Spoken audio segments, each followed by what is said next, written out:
India news के digital platform पर आपका स्वागत है और आपके साथ मैं हूं आपका होस्ट राजीव शर्मा। और आज बात कर लेता हूं गोरखपुर में गोरक्षधाम पीठ जो है या गोरखनाथ जो मंदिर है उस पर हुए हमले के आरोपी के बारे में। जी हां, 3 अप्रैल 2022 को यह हमला किया गया था। गोरखनाथ मंदिर के बाहर पीएसी के जवानों पर यह हमला किया गया था। और जब इस हमले की जांच की शुरुआत हुई तो मुर्तजा अब्बासी नाम के एक शख्स को गिरफ्तार किया गया। पता चला इसकी जांच में कि ये शख्स एक लोन वुल्फ अटैक कर रहा था। लोन वुल्फ अटैक करने का मतलब ये था वो जो सारी चीजें तय करता है एक बार निर्देश मिलने के बाद और उस पर वही काम करता है, एग्जीक्यूट भी वही करता है, चीजें भी वही वहां तैयार करता है और इस अटैक को अंजाम भी वही देता है, जिससे कि ये पता ना चले कि और कौन कौन लोग इस अटैक में शामिल थे।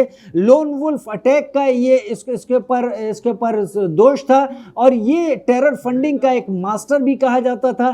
तो मुर्तजा अब्बासी इसके ऊपर यूपी एटीएस और इन्वेस्टिगेशन इसको ट्रांसफर जब केस किया गया तो उसके बाद तमाम तरह की जानकारियां निकल कर आई। इसके खिलाफ, देश के खिलाफ युद्ध को छेड़ने और विधि विरुद्ध कार्यकलाप करने की धारा 16, 20 और 40 के अलावा उन्माद फैलाने, प्रतिबंधित क्षेत्र में प्रवेश करने, जानलेवा हमला करने, सरकारी काम में बाधा पहुंचाने, सरकारी ड्यूटी पर तैनात कर्मियों को चोट पहुंचाने के भी आरोप इसके खिलाफ लगाए गए थे।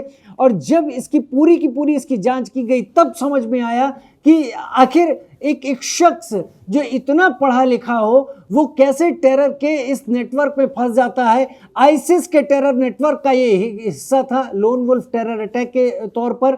और ये शख्स आईआईटी मुंबई से इसने केमिकल की, जी हाँ, 2015 में केमिकल इंजीनियरिंग की इसने डिग्री हासिल की थी।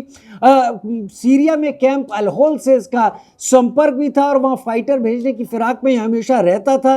यूपी एटीएस की जो जांच निकल कर आई उसके मुताबिक इसको निर्देश वहीं से मिले थे, लेकिन उसके बाद इसने सारी चीज़ें खुद अपने स्तर पर अंजाम की। उसके बाद हमला किया। आईआईटी जैसा संस्थान जहां पर सिलेक्शन के लिए ही लोगों को हाड़-तोड़ मेहनत करनी पड़ती है, केवल पढ़ाई पर ध्यान लगाना पड़ता है, वहां पर सिलेक्शन पाने के बावजूद एक शख्स कैसे अपने को टेरर, आतंकी गतिविधियों में झोंक लेता है, उसका एक बहुत बड़ा उदाहरण है मुर्तजा अब्बासी, जो कि आईआईटी बॉम्बे का स्नातक है और आईसिस से इसका कनेक्शन है। तो यहाँ पर ये चीज़ें ज़रूर होश उड़ाती हैं एजेंसीज़ के कि अब तक वो जिस तरीके से आतंकवादियों और आतंकवादी नेटवर्क पर निगाह रखते थे उस पर निगाह रखने के उन्हें भी तौर तरीके बदलने होंगे, जहाँ पर इतने पढ़े लिखे युवाओं को भी आतंकवादी संगठन अपने नेटवर्क में लोगों की हत्याएं करने, तमाम जगह तोड़फोड़ करने और तमाम जगह आतंकी गतिविधियां फैलाने में इस्तेमाल कर लेते हैं। तो इस वीडियो में फिलहाल इतना ही। नमस्कार।